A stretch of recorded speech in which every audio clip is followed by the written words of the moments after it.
Hi my dear students, welcome back to our amazing YouTube channel of Brilliant Qatar. This is the 5th video lecture in our JEE Mantra series, and in this video lecture we will be completing the topic sequence and series, binomial theorem and permutations and combinations. First we start with sequence and series. So in sequence and series, these are the topics we will be focusing, friends, starting with AP, GP, HP, AMGM, HM, AGP and sigma notation. Now coming to the definition of this basic terminology of sequence and series, which is arithmetic progression. So AP is a sequence whose successive terms are obtained by adding a fixed constant to its preceding terms. So this fixed constant is called as common difference. Generally we denote common difference as D. Now if A is the first term and D is the common difference of an AP, then the general form of an AP is given as A plus D, A plus 2D, A plus 3D, and so on, A plus n minus 1 into D. This is the general form of a GP. In general form of GP, this is called as general term, or we say rth term. So AN, or we say AR, anything is fine. AN is equals to A plus n minus 1 into D. Now how do we get common difference, ma? Common difference, we get common difference is equals to second term minus first term, or third term minus second term, fourth term minus third term, or we say a nth term minus a n minus 1th term. Nth term minus n minus 1th term. So the difference of these two will give us the common difference. Next, nth term of an AP, just now we have seen. So an is equals to a plus n minus 1 into D. Next, the sum of first n terms of an AP. Sum of first n terms of an AP is denoted as Sn. Now Sn is equals to n by 2 of 2a plus n minus 1 into D. If you know the last term, friends, if you know the last term, then n by 2 is equals to a plus L, where L is last term, or we say nth term. In nth term already we know a plus n minus 1 into D. So even if we add, in place of L, if we put a plus n minus 1 into D and add a, then we get 2a plus n minus 1 into D only. So sum of first n terms of an AP is given as n by 2 of a 2a plus n minus 1 into D, or a plus L. Next, nth term of an AP is of the form an plus b, a linear expression in n. In such case, the coefficient of n is common difference of AP. Fine. Next, even sum of n terms is a quadratic equation in n. So you get, in such case, the common difference will be twice the coefficient of n square, which is 2a. That's all fine. Also, nth term of any AP. See friends, nth term of any AP is equals to Sn minus Sn minus 1. How? Generally, Sn is equals to like T1 plus T2 plus T3 and so on. Sum of first n terms, na? Sn denotes sum of first n terms of an AP. Now, Sn minus 1 is nothing but sum of first n minus 1 terms. So, starting with T1, T2, 3 and so on, plus Tn minus 1. Now, if we subtract these two series, so Sn minus Sn minus 1 is equals to T1 minus T1, T2 minus T2, T3 minus T3 and so on, Tn minus 1 minus Tn minus 1.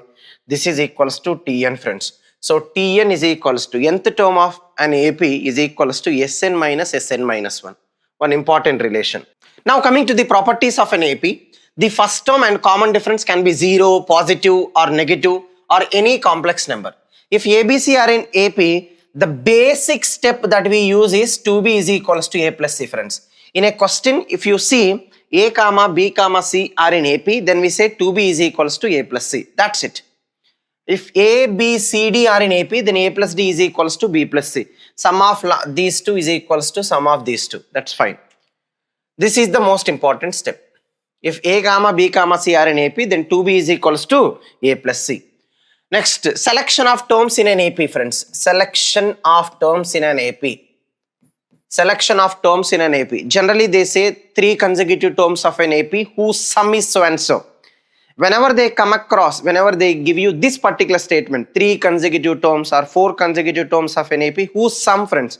If they mention the word sum, then better go with taking 3 terms if they say A minus D, A plus D. 4 terms if they say A minus 3D, A minus D, A plus D, A plus 3D. The agenda is only one thing. when they, as they have stated, sum of the numbers. So when you sum these numbers, one variable gets eliminated. See, a minus d plus a plus d. So minus d plus d gets eliminated. Then you'll be getting directly the value of a. Once you get a, from the next equation you'll be getting d. So this is the advantage of taking this particular selection. Selection of, generally they ask maximum, in majority of the cases they go with only 3 terms. In case they may go with 4 numbers also, but not this 5 numbers, 6 numbers, not necessary. So remember these two, friends. 3 numbers, a minus d, a plus d. 4 numbers, a minus 3d, a minus d, a plus d, and a plus 3d. In this case, the common difference, if they say, it is only d, but whereas in this case, the common difference is 2d. Kindly make a note. Next, sum of the terms equidistant from beginning and end are always equal. Many times we have seen, like 2, 3, 4, 5, 6, 7 is an AP with first term 2 and common difference 1. See, sum of the terms which are equidistant from beginning and end are always equal. This is the second term from beginning, second term from last, third term from beginning, third term from last. So 3 plus 6 is equals to 4 plus 9. Sum of the terms equidistant from beginning and end are always equal. If each term of an AP is increased or decreased or multiplied or divided by a same non-zero number, then the resultant sequence is also in AP. Next, kth term from the last is equals to n minus k plus 1th term from the beginning. In any AP, they say third term from the last. So that means n minus 3 plus 1th term from the beginning. Any term of an AP except the first term is equal to the sum of the terms which are equidistant from it. So I mean to say friends, 2, 3, 4, 5, 6, 7, 8, 9. Now suppose, let's say this term is equals to this term, we can write it as half of 4 plus 6. Left we moved 1 term, right we moved 1 term. Or if you are moving 2 terms to the left, half of 3 plus 7 or half of 2 plus 8. So any term of an AP except the first term is equal to the sum of the terms which are equidistant from it. Half the sum of the terms. Coming to geometric progression. Geometric progression is a sequence of numbers whose first term should always be non-zero and each of the succeeding terms is equal to the preceding terms multiplied by a fixed non-zero constant. Thus, in a GP, the ratio of the successive terms is always a constant and this constant is called as common ratio. This constant is called as common ratio. Generally, we denote this common ratio by small r. So, if A is the first term of an AP and R is the common ratio, R is common ratio, and if A is the first term, then general form of a GP, geometric progression, is A, comma, AR, comma, AR square, comma, AR cube, and so on. Nth term of a GP is A into R raised to n minus 1. So general term or nth term of a GP is equals to AN, nothing but A into R raised to n minus 1. A into R raised to n minus 1. How do we get R, friends? R we get by taking the ratio of A2 by A1 or A3 by A2 or A4 by A3 and so on. This can be extended up to AN divided by AN minus 1. Sum of first n terms of a geometric progression. So sum of first n terms of a geometric progression, nothing but sum of a finite GP is given as Sn is equals to A into R power n minus 1 divided by R minus 1. Generally we use this formula if R is greater than 1. Suppose if R is less than 1, friends, we take minus common in both numerator and denominator, then we get A into 1 minus R power n by 1 minus R. If R is less than 1, use this. If R greater than 1, use this. We can use any of these two. Even if for R less than 1 also, we can use this. Anything is fine. So this is sum of first n terms of a geometric progression. Next, sum of an infinite geometric progression.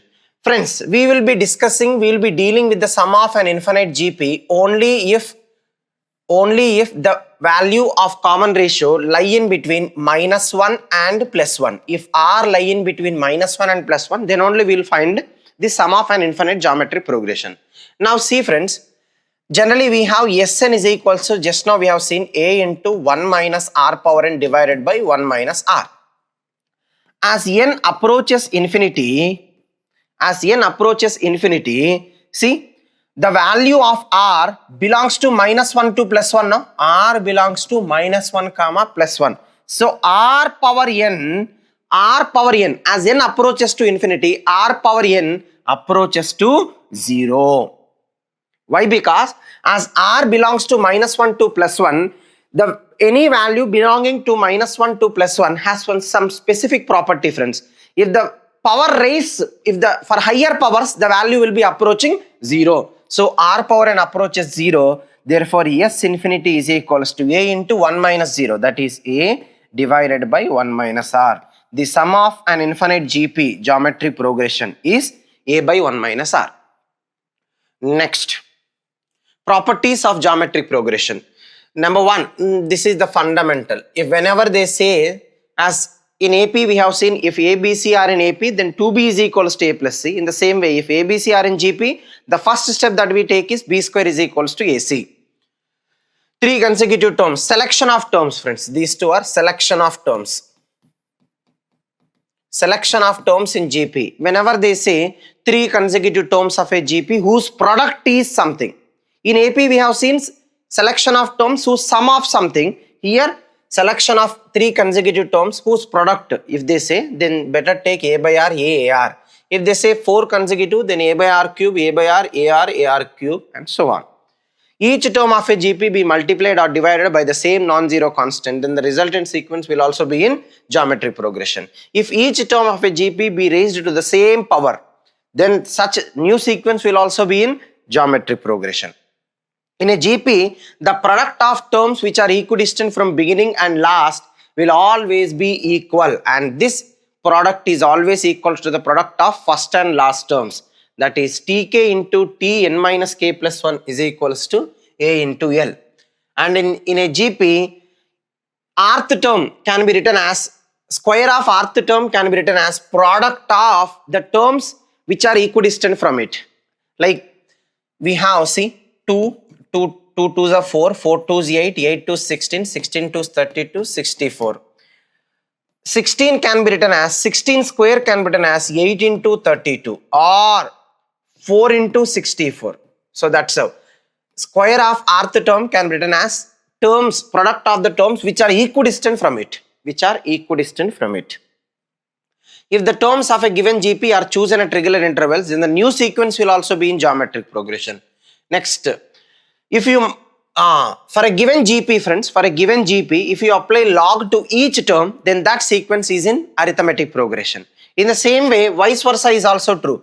For a given if this sequence is in AP, if you remove logarithms, then that resultant sequence will be in geometric progression.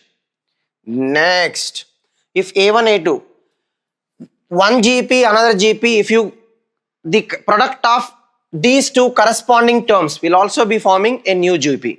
That is A1, A2, A3 and so on are in GP, B1, B2, B3 are and so on are in GP. Then A1, B1, A2, B2, A3, B3 will also be in GP.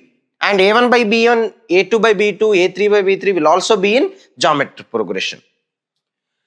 This is regarding geometric progression. Now harmonic progression. Harmonic progression, in general we say HP. Very simple, friends. If A, B, C are in HP, if a sequence is in HP, then the reciprocals are said to be in harmonic progression. That's it. So a sequence is said to be in HP if the reciprocal of its terms are in AP.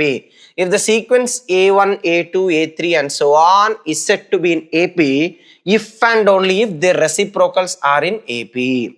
Vice versa is also true. Note, no term of any HP can be 0.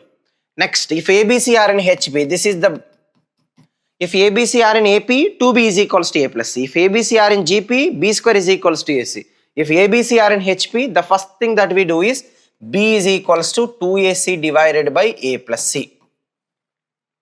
Next we'll go with means, arithmetic mean, or we say average. So arithmetic mean is nothing but average of the given number. Sum of observations divided by total number of observations. So arithmetic mean of two numbers a comma b, am is a plus b divided by 2. For three numbers, arithmetic mean of three numbers is a plus b plus c by 3. In the same way, arithmetic mean of some n numbers a1 comma a2 comma a3 and so on an will be equals to a1 plus a2 plus a3 plus and so on an divided by n. Inserting n arithmetic means between given two numbers. Let's say a comma b are two numbers, friends. Then inserting arithmetic means capital A1, A2, A3, A4 and so on an are said to be n arithmetic means between a and b only when if this sequence is in arithmetic progression. If this sequence is an arithmetic progression, then a1, a2, a3, a4 and so on an are called as n arithmetic means between a and b. In this case, the only thing, whenever they say inserting arithmetic AMs between given two numbers, focus on common difference. See friends, this term is n plus 2th term. So a n plus 2 is equals to b. A n plus 2 is nothing but a plus n plus 2 minus 1. That is n plus 1 into, let's say common difference be d. So n plus 1 into d is equals to b minus a. So finally d is equals to b minus a divided by n plus 1. To insert n arithmetic means between given two numbers, the common difference should be b minus a divided by n plus 1. That's it. Find the common difference, then you will get the sequence. Next, sum of the n arithmetic means. Just now we have seen sum of the n arithmetic means inserted between capital A, small a and small b is equals to n times a plus b by 2, friends. It is equals to n times a plus b by 2. Again, one more important statement. Sum of the all AMs, no need to find AMs ma. If there are n arithmetic means inserted between small a and small b, then the sum of them is equals to n of a plus b by 2. Next, geometric means, or we say GMs. If ABC are in GP, then we said b square is equals to AC, correct? So b is equals to root AC. Nothing but b is the geometric mean of A and C. So number one, geometric mean of a comma b. For two numbers, it is a into b power 1 by 2 or root AB. Geometric mean of three numbers, friends. Product whole raised to power 1 by 3. Geometric mean of A, B, C, D. Four numbers if I say. A, B, C, D. 4 raised to power 1 by 4. In the same way, geometric mean of n numbers. A1 into A2 into A3 into and so on an whole raised to 1 by n. So n geometric means inserting n geometric means between given two numbers. Same story again. If a comma b are any two positive numbers, then G1, G2, G3 and so on Gn are said to be n geometric means between a and b only when this sequence is in GP. Only when this sequence is in GP, friends. And in this case, there in inserting AMs, the most important thing is common difference. D is b minus a by n plus 1. In this case, common ratio, friends. Same story again. This is n plus 2th term. So R is equals to b by a whole raised to 1 by n plus 1. To insert n geometric means between given two numbers, the common ratio should be b by a whole raised to 1 by n plus 1. Find the common ratio, then we get the sequence. Next, the product of n geometric means, that is, now we have inserted n geometric means between given two numbers a small a comma small b, no? Product of all of them is G1 into G2 into G3 into and so on Gn is equals to root AB whole raised to n, friends. Root AB whole raised to n. Next, harmonic mean. Harmonic mean, if ABC are in a harmonic progression, then B is said to be the HM between A and B, and B is equals to 2AC divided by A plus C. So just simple, friends. HM of two numbers, harmonic mean of two numbers, is just 2 divided by sum of their reciprocals. Harmonic mean of 3 numbers. 3 divided by sum of their reciprocals. This is the best way to find the harmonic mean. Suppose for n numbers, a1, a2, a3 and so on, an. So n divided by 1 by a1 plus 1 by a2 plus 1 by a3 and so on plus 1 by an. This is how we find harmonic mean. Now, the most important relation between am, gm and hm for two numbers is, see if a comma b are any two numbers, then am is, let's say a denotes am between a and b. Am is equals to a plus b by 2. Gm is equals to root ab. And harmonic mean is equals to 2ab divided by a plus b. So the relationship between these two is g square is equals to a into h, friends. Or we say a comma g comma h are in geometric progression. This is true only for two numbers. This is true only for two numbers, not all the numbers. Next, inequality relation, which is very important, friends. Am greater than or equals to Gm greater than or equals to Hm. For any given n positive numbers, its Am is always greater than or equals to Gm is always greater than or equals to its harmonic mean. So this is the Am of given n numbers, Gm of given n numbers, harmonic mean of n numbers. So arithmetic mean of given numbers will always be greater than or equals to geometric mean, will always be greater than or equals to harmonic mean. And this will be equal if am is equals to gm is equals to hm. If these three will be equal only when all the given numbers are equal. So am is equals to, if am is equals to gm, that is nothing but it is true only when a is equals to b, friends. If am of a comma b is equals to gm of a comma b, only when a is equals to b. So this is true for any given numbers. If am of 3 numbers is equals to gm of 3 numbers, then that means all the given numbers are equal. This is again one most important relation, friends. Even in 2024, there is a question based on this concept. If am is equals to gm, then we have taken there all the given numbers equal.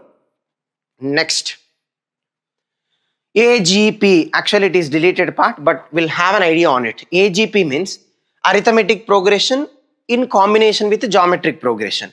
Generally, see friends, let's say a plus d, a plus 2d, a plus 3d and so on is an arithmetic progression. 1, x, x square, x cube and so on is a geometric progression. Now the sequence which is obtained by multiplying the corresponding terms of an AP and GP. AP and GP, a into 1, a, x into a plus d or a plus d into x square into a plus 2d, x cube into a plus 3d and so on is an arithmetico-geometric progression, friends. In this, they either ask us to find the sum of the series. Sum of the series can be like sum of finite series or sum of infinite series. In all of them, the approach is so simple, friends. To find the Sn or S infinity, multiply the Sn or S infinity by the common ratio of the corresponding GP. First identify the common ratio and multiply it both sides and subtract both the series. Then that will be reduced to geometric progression. There you can use Sn or S infinity of GP and find the resultant. Clear? We discussed many questions. Let's just go with at least 2 or 3 questions for this exam. Next, sigma notation, or we say summation, friends. This is how summation looks like. Summation. Now summation k, suppose if I say summation k, k takes from 1 to 4. So this is nothing but k equals to 1. Then sigma denotes sum, plus again k takes 2 plus 3 plus 4. So this is how we denote sigma. Sigma means summation. Okay, summation. And the domain of summation is always subset of whole numbers. Domain of summation should always be subset of whole numbers. We'll see some properties for this summation. Number 1, Summation can be separated for sum or difference. Sigma AR plus or minus BR can be written as sigma AR plus or minus sigma BR. It can't be separated for product, friends. Next, if K is some constant which is not related to summation part, then K can be taken out. Scalar can be taken out. Then sigma R equals to 1 K. See, sigma R equals to 1 to N K. Here K is some constant because summation is only for sigma. So we can write K into sigma R equals to 1 to N some 1. That means K into, when you expand this sigma will be operated how many times? N times. So each time 1 plus 1 plus 1 plus 1 plus 1 plus how many times? N times 1 will be added. So K into N, that is nothing but Nk. Sigma R equals to 1 to Nk is Nk, friends. Some standard results of sigma. Sum of first n natural numbers is n into n plus 1 by 2. Sum of the squares of first n natural numbers is n into n plus 1 into 2n plus 1 by 6. And sum of the cubes of first n natural numbers is n square into n plus 1 whole square by 4.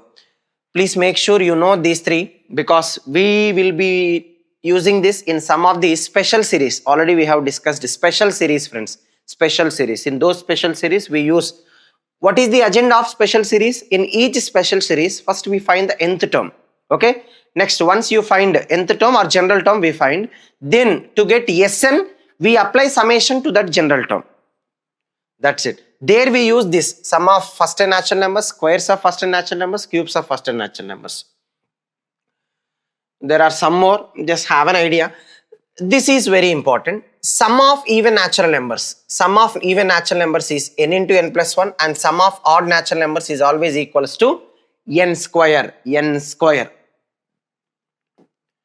Next, sum of r into r plus 1. Just have an idea. This is AGP, friends. Next. So this is regarding arithmetic progression, GP, HP, AGPs, means and sigma notations we have seen. So we are done with sequence and series. Now we are going to start binomial theorem.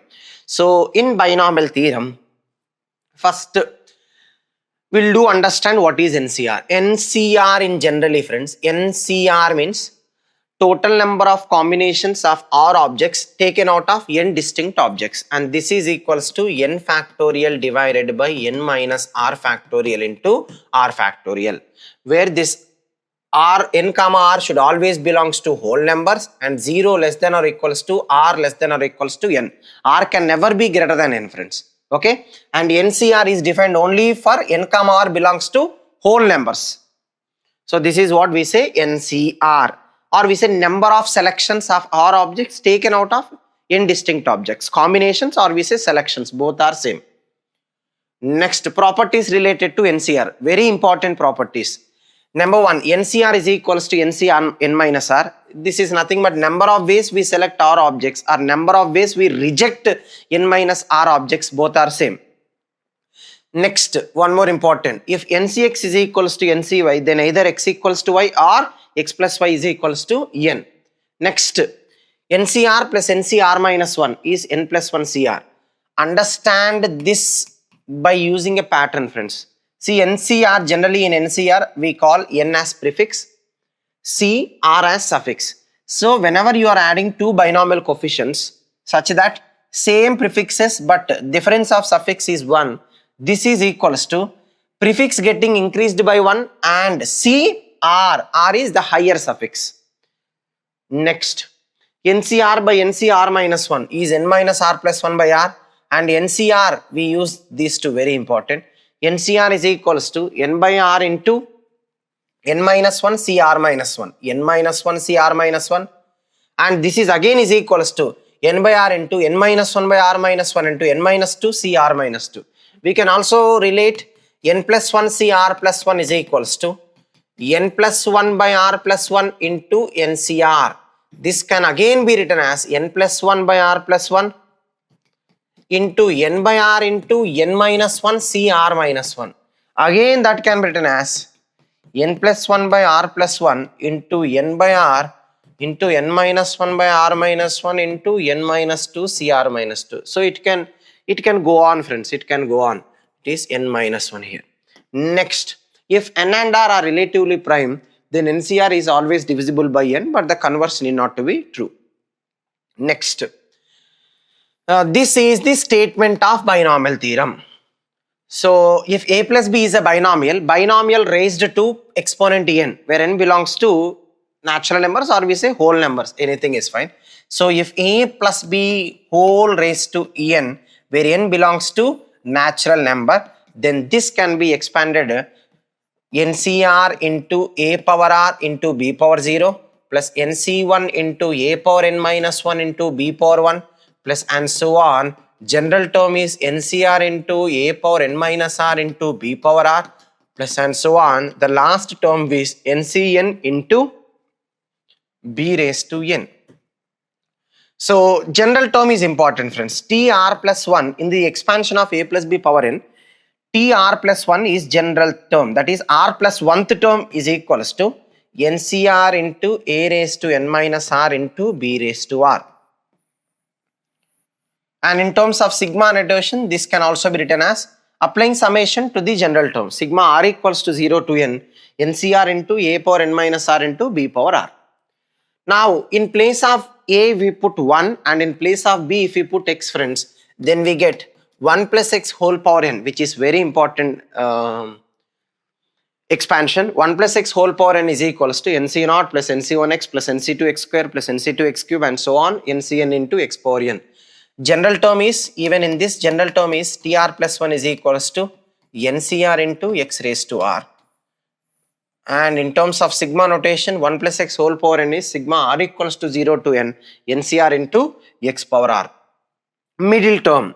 Generally, coming to middle term, friends, we know in the expansion of x plus y whole raised to n, we will be getting, for all n belongs to natural numbers, we will be having n plus 1 terms. We will be having n plus 1 terms. Now, so coming to middle term, number 1, if n is even, only one middle term we get. Only one middle term.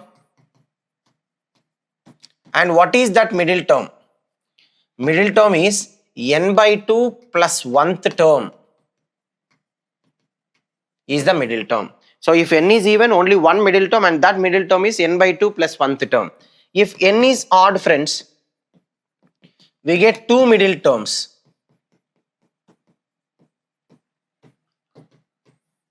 And they are n plus 1 by 2th and n plus 3 by 2th terms. These two terms are two middle terms.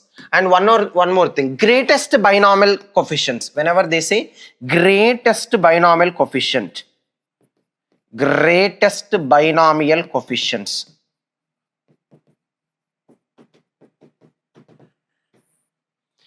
See, friends, greatest binomial coefficient means NCR. This NCR is maximum. NCR is maximum.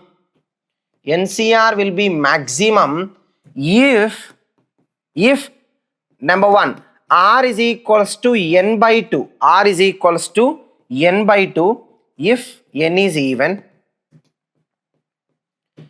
If n is even, then NC n by 2 is the maximum one.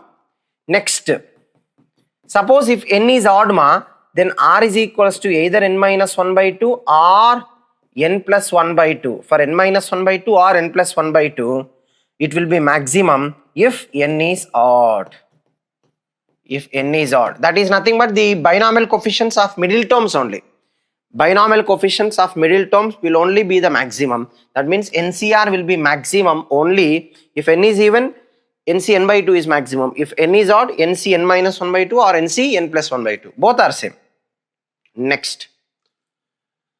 Sum of binomial coefficients. See, friends, in sum of binomial coefficients, we already know 1 plus x whole power n.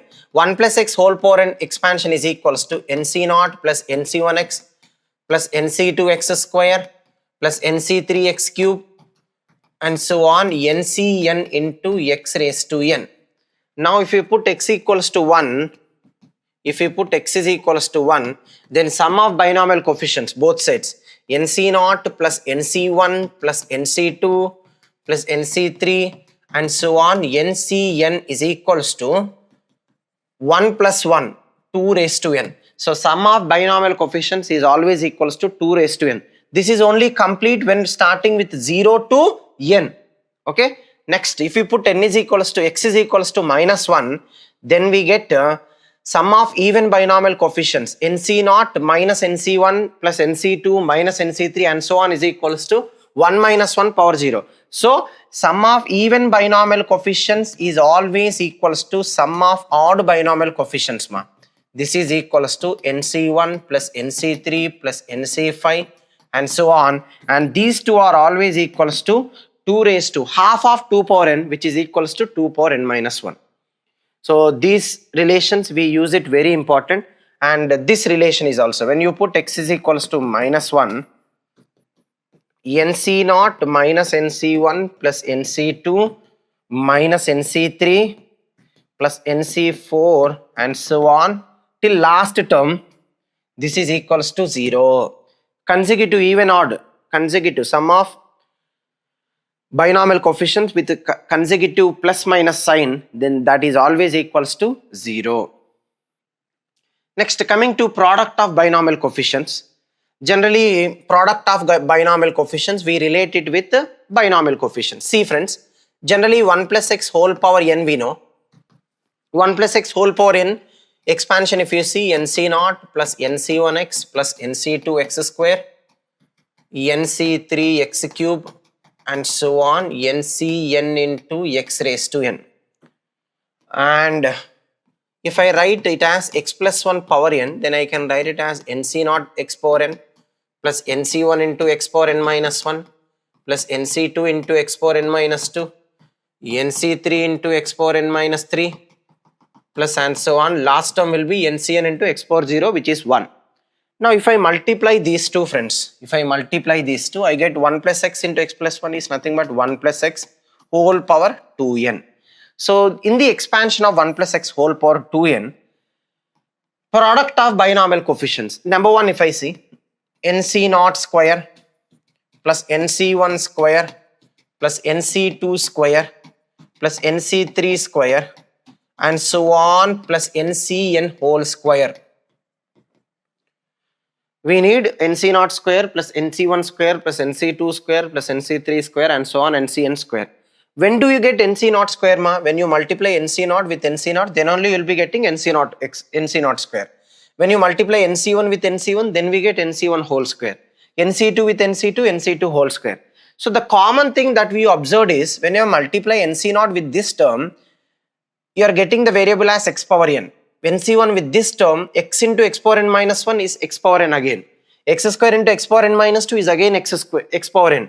X cube into x power n minus 3 is again x power n. That means this is nothing but the coefficient of x power n in the expansion of 1 plus x whole power 2n friends. In the expansion of 1 plus x whole power 2n, the coefficient of x power n is this one. So this should be equals to, what is this? This should be equals to, what is the coefficient of x power n in this? 2n cn. So by this way, by comparing the coefficients, we will be getting all these results. I have taken some standard results. Let's have an eye on it. Number 1, same this also. Now just now we have seen nc0 square plus nc1 square plus nc2 square and so on ncn square is equals to 2ncn friends. Now this we can write it as nc0 means nc0 into nc0.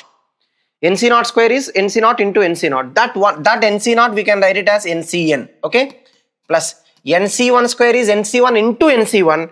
That nc1 we can write it as ncn minus 1 plus nc2 square means nc2 into nc2. That nc2 we can write it as ncn minus 2 and so on ncn into nc0.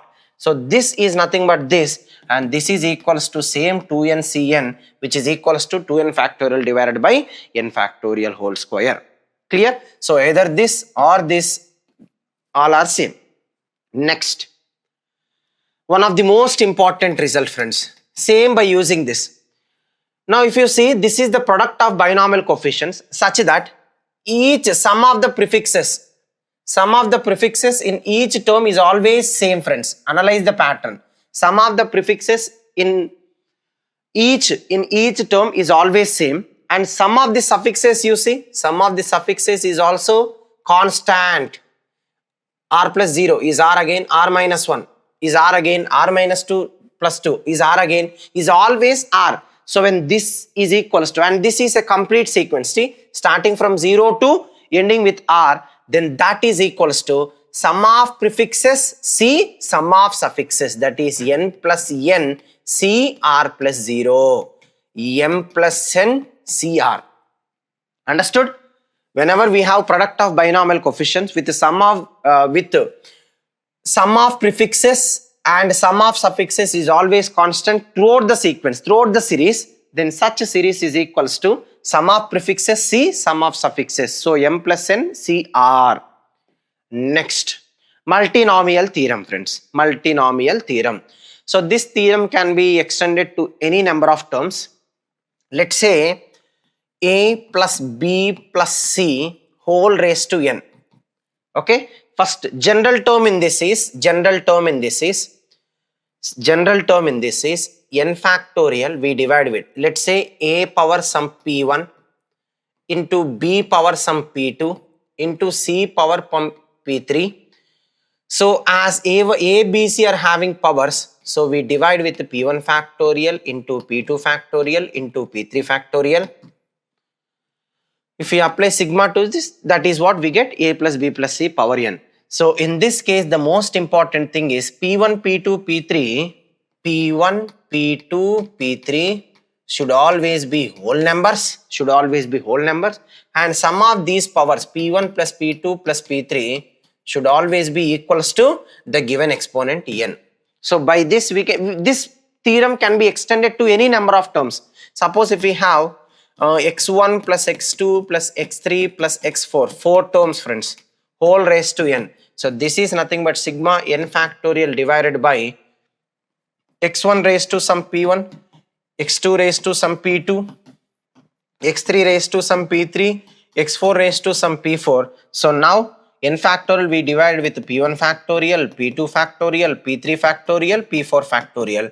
p1, p2, p3, p4 should be whole numbers, and p1 plus p2 plus p3, p1 plus p2 plus p3 plus p4 should be equals to the exponent n. This is how we use multinomial theorem. Next, binomial theorem for negative or fractional index. Till now we have seen binomial theorem only for n belongs to capital N.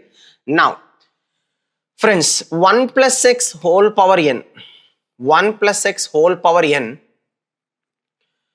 for n belongs to capital N, we are getting n plus 1 terms, some finite number of terms. Okay, some finite number of terms. Generally this is nothing but, see, 1 plus x whole power n is equals to 1 plus nc1, that is nx, nc2, n into n minus 2 divided by 2 factorial into x square, plus n into n minus 1 into n minus 2 divided by 3 factorial into x cube, and so on, ncn into x power n. So we will be getting a finite sequence only when n belongs to capital N, ma. If n belongs to capital N, we will be having n plus 1 terms. That means there is fixed last term. If n belongs to a rational number, friends, if n belongs to a rational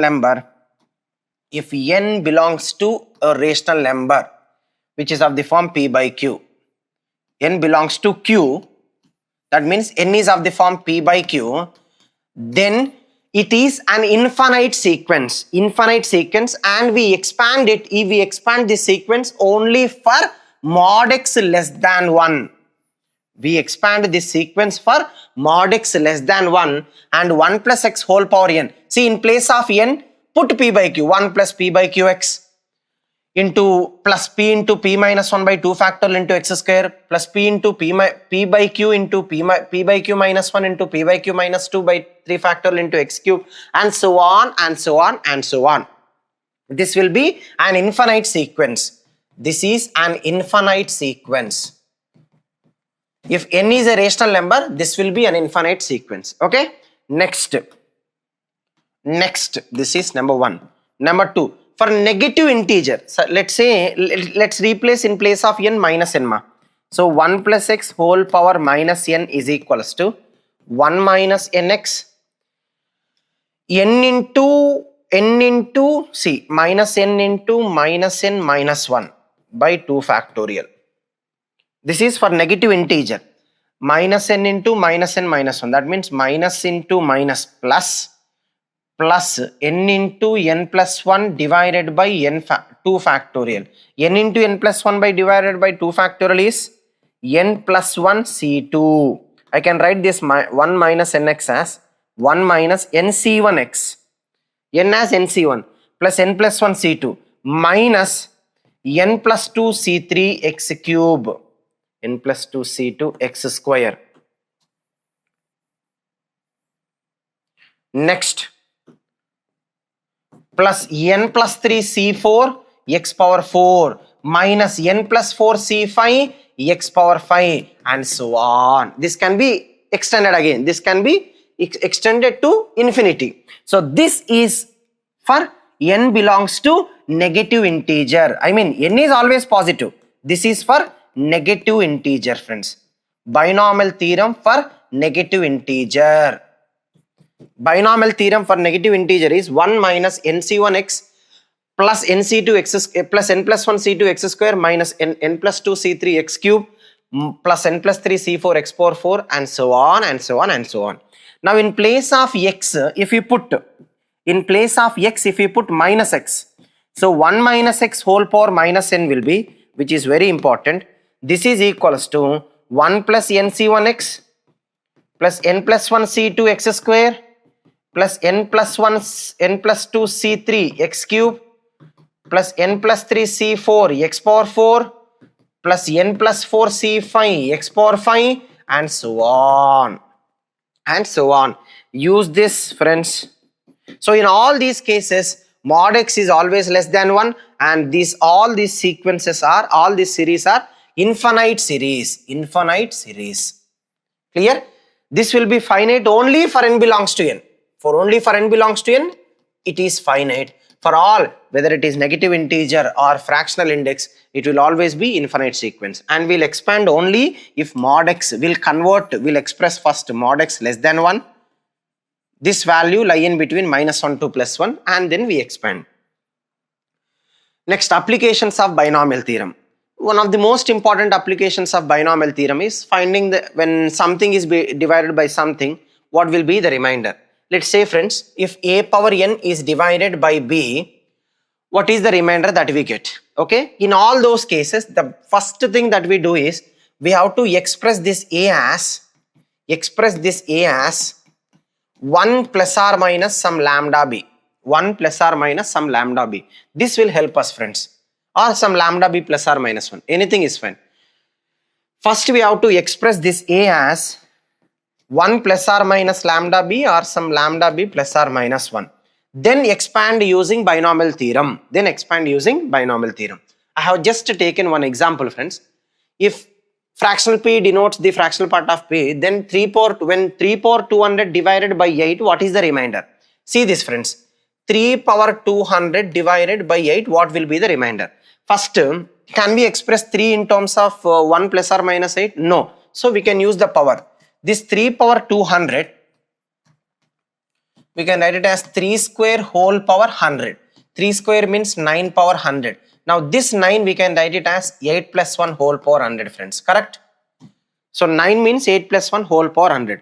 Now 8 plus 1 whole power 100, if I expand it using binomial theorem, let's say by using binomial theorem, 100 c0 into 8 power 100 plus 100 c1 into 8 power 99 plus and so on, 100 c99 into 8 power 1 plus 100 c100. 100C 100. Now in this case, if you see this friends, from here to here, in all these terms there is one 8, correct? So if you take 8 common, the remaining else can be written as some constant, 8 into some integer, 8k plus 100C 100 is 1. Okay, so this 3 power 200 is nothing but this can be expressed of the form 8k plus 1. So when this 8k plus 1 is divided by 8, what will be the remainder now? Remainder is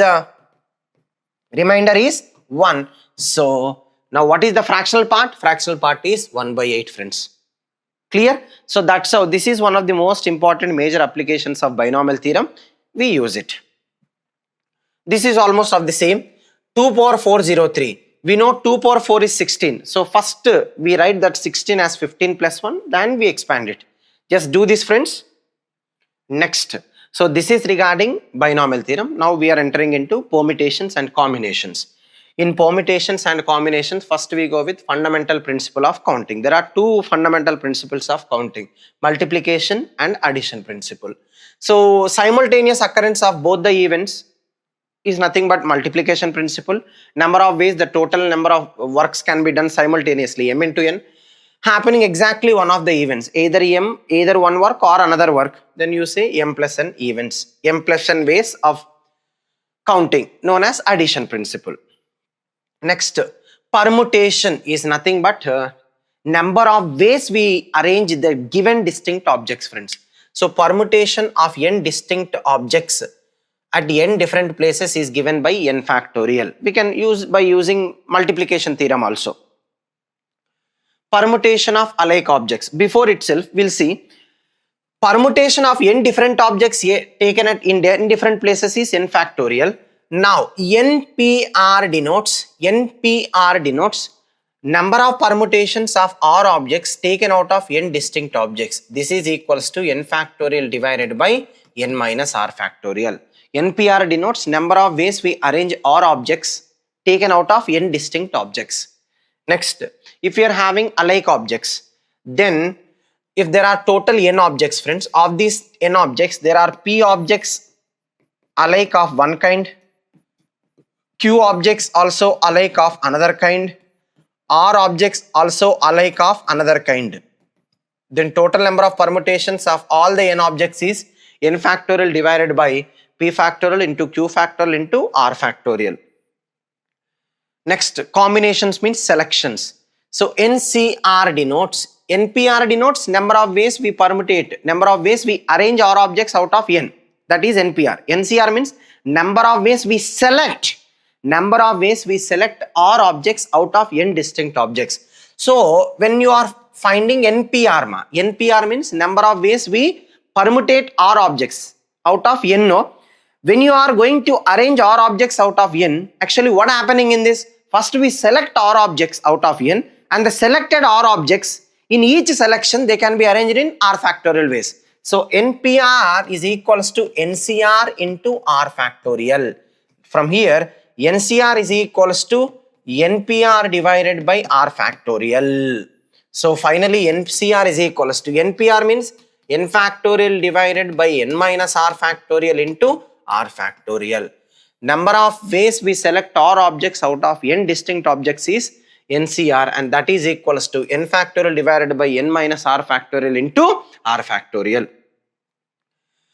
Next, given n distinct objects, the number of ways of selecting at least one object. See friends, there are n distinct objects.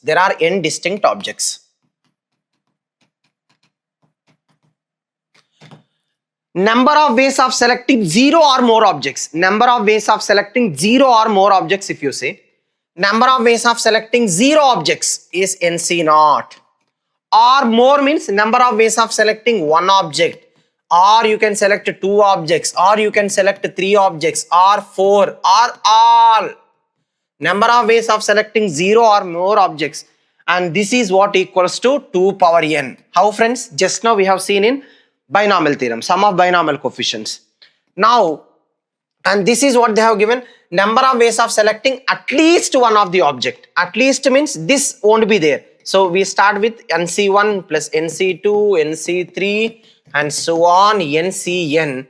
This is nothing but 2 power n minus 1. 2 power n minus 1. This we call it as total number of combinations of n distinct things ma. Total number of combinations of n distinct things is 2 power n. Clear? Next, this is regarding n distinct objects. If we come across identical objects, now there is a group in that there are p alike objects of one kind, q alike objects of another kind, q alike objects of another kind, and r alike objects of another kind. Okay, first one, number of ways of selecting 0 or more objects. Number of ways of selecting 0 or more objects, that is p plus 1 into q plus 1 into r plus 1. Okay, this is nothing but number of ways of selecting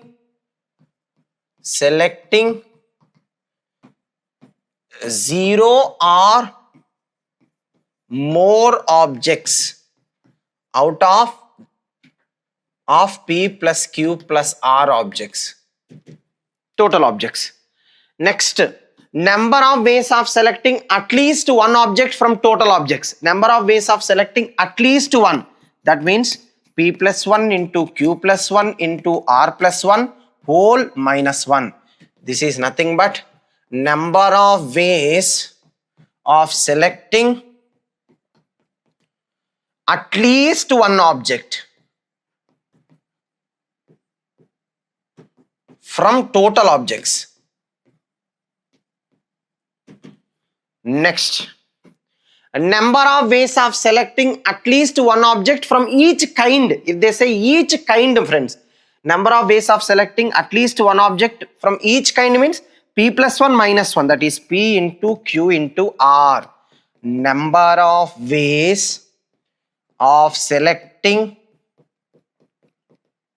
at least one object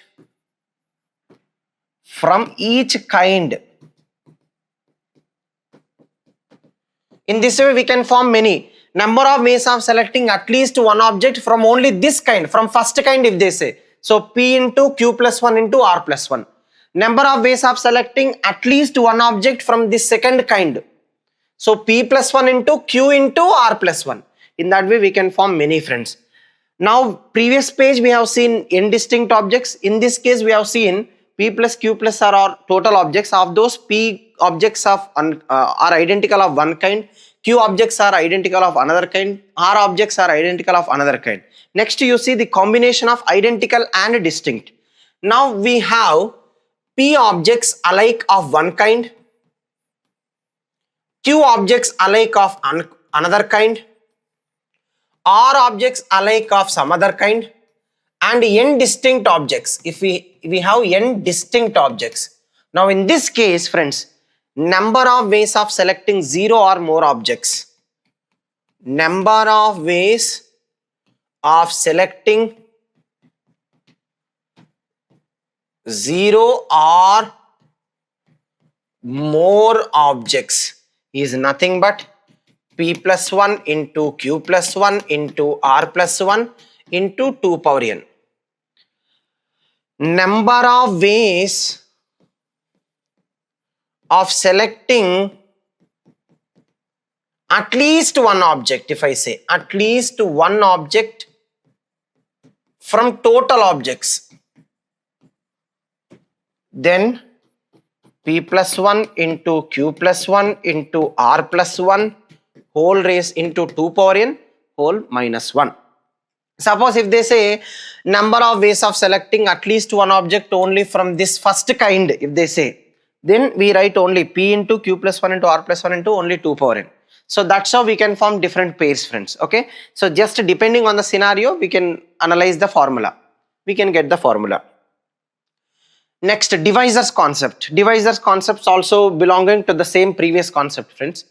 Now first we prime factorize the given number. We express the given number as n into n is equals to p raised to a some q raised to b r raised to c, where p, q are only prime numbers.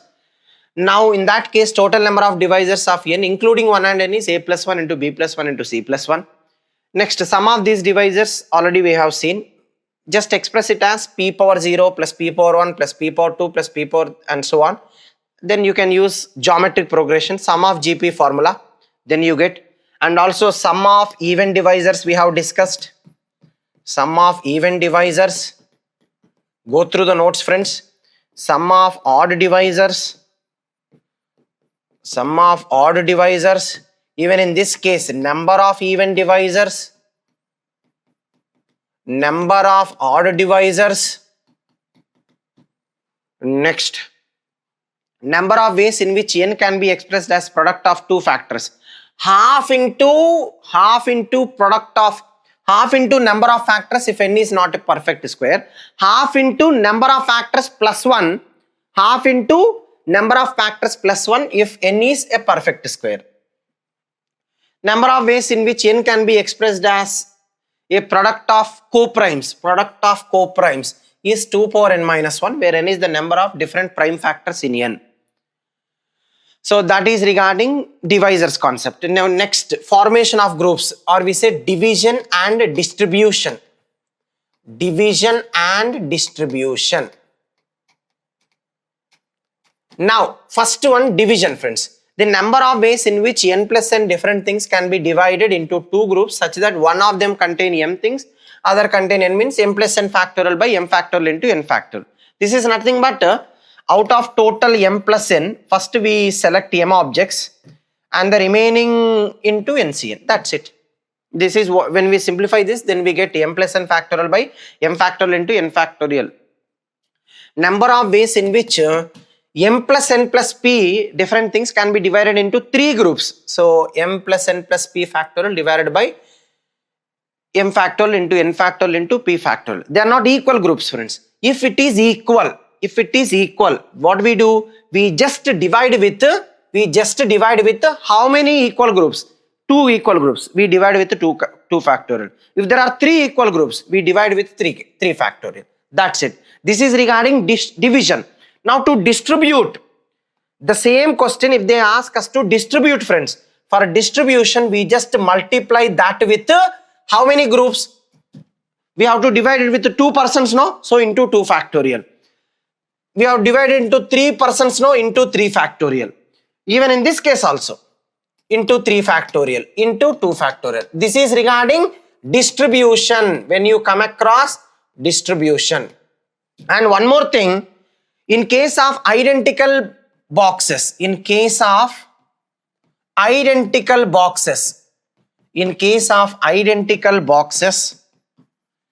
division will be equals to distribution. In case of identical boxes, division is equals to distribution. Suppose they said instead of distributing it to 3 persons, distribute into 3 boxes which are identical. Then in that case, division itself is equals to distribution only. So this is regarding formation of groups. Ho gaya. Next, last concept, which is circular permutations. Circular permutations is so simple friends. The number of circular permutations of n distinct things taken all at a time is n minus 1 factorial. If clockwise and anti-clockwise circular permutations are considered to be same, then it is n minus 1 factorial by 2. This is in case of like flowers, beads, stones. In all these cases, we won't consider clockwise and anti-clockwise as different we consider clockwise and anti-clockwise as same. So in all those cases, it is n minus 1 factorial by 2, half of them only. Method of fictitious partitions. This is one of the most important formula that we have, that is x1 plus x2 plus x3 and so on xr is equals to n. Number 1, number of non-negative integral solutions. Non-negative integral solutions of this equation is n plus r minus 1 c n, or even you can write it as n plus r minus 1 c r minus 1. Okay, these two are same. Number of ways in which n identical things may be distributed among p persons, among like number of ways we can distribute n identical objects among r persons, something like this. If each person may receive one or none or more things, that means x1 greater than or equals to 0, x2 greater than or equals to 0, x3 greater than or equals to 0, xr greater than or equals to 0. So that means number of non-negative integral solutions of an equation is, of this equation is n plus r minus 1, c r minus 1. Now for the same equation, friends, if they say number of ways n identical things may be distributed among p persons such that if each person should get at least one object, if they say, that means number of positive solutions, number of positive integral solutions is n minus 1 c r minus 1. Please take care of these two formulae, friends, which will help us a lot. Non-negative integral solutions in this method is also called as stars and bars method, or we say beggars method. This stars bar method, or we say beggars method. We have many names for this. So only two formulae in this. Number of non-negative integral solutions of this equation is n plus r minus 1 c r minus 1. Number of positive integral solutions is n minus 1 c r minus 1. Next we have derangements formula. Derangements is simple. Number of ways in which n letters can be put in n corresponding envelopes such that no letter goes to correct envelope. No letter goes to correct envelope. Let's say there are 10 letters, friends. There are 10 letters like letter 1, letter 2. On it there is number, letter number 1, 2, 3, and there are 10 envelopes. Envelope 1, envelope 2, envelope 3, and so on. So the number of ways we put these letters into these 10 envelopes such that letter 1 should not go into envelope 1. Letter 2 should not go to envelope 2. Letter 3 should not go to envelope 3, but letter 3 can go to any, except envelope 3, it has to go to any other envelope. This particular arrangements are called as derangements, we say. Derangements. So total number of derangements of n distinct objects is n factorial of 1 minus 1 by factorial plus 1 by 2 factorial plus 1 by 3, 1 minus 1 by factorial minus 1 by 3 factorial plus 1 by 4 factorial minus 1 by 5 factorial, and so on. Alternate signs starting with plus, minus, and so on. Okay, so this is regarding derangements. Now the last topic of permutations and combinations is exponent of prime in n factorial. Exponent of prime p in n factorial is denoted as EP of n factorial, friends. Now EP of n factorial is equals to n by p, step of n by p. Step means the greatest integer function, GIF function. Step of n by p plus n by p square, and so on till you get 0. Till you get 0. Example, see friends. Exponent of 2 in 100 factorial. Exponent of 2 in 100 factorial is equals to box of 100 by 2 plus box of 100 by 2 square plus box of 100 by 2 cube plus box of 100 by 2 power 4 plus box of 100 by 2 power 5, and so on till you get 0. So box of 100 by 2, 100 by 2 is 50. Again 50 by 2, 25. 25 by 2 is 12.5. 12.5 box is 12.